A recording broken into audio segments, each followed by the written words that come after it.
आज आपल्या महाराष्ट्रासाठी अत्यंत दुःखाची बातमी।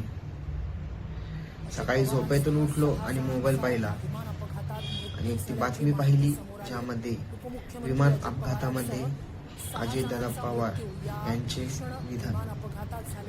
ती बातमी ऐकून मनाला खूप दुःख वाटलं, पण थोड्या वेळासाठी असं वाटत होतं की ही बातमी खोटी असेल। पण अनेक साऱ्या बातम्या पाहिल्यावरती कळलं की आपल्या महाराष्ट्राचे उपमुख्यमंत्री अजितदादा पवार यांचं निधन झालं। एक असा हसरा चेहरा आज आपल्या महाराष्ट्रातून आपल्याला सोडून गेलेला आहे। आज अख्खा महाराष्ट्र त्यांच्यासाठी रडत आहे। त्यांचे विरोधक देखील त्यांच्या डोळ्यांमध्ये अश्रू येत आहेत। ह्यावरून कळतं की माणूस कसा होता।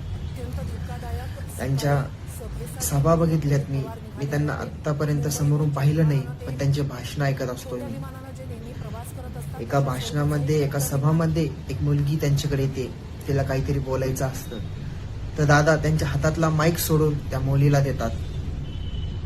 आणि अशा अनेक त्यांच्या सभा आहेत जिथे कार्यकर्ते जर काही बोलले तर ते त्यांचं ऐकून घेतात, कधी कधी रागावतात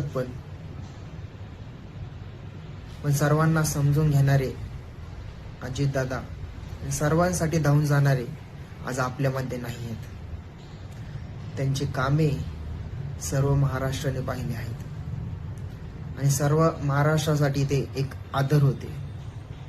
अशा अजितदादांना एका हृदयापासून भावपूर्ण श्रद्धांजली।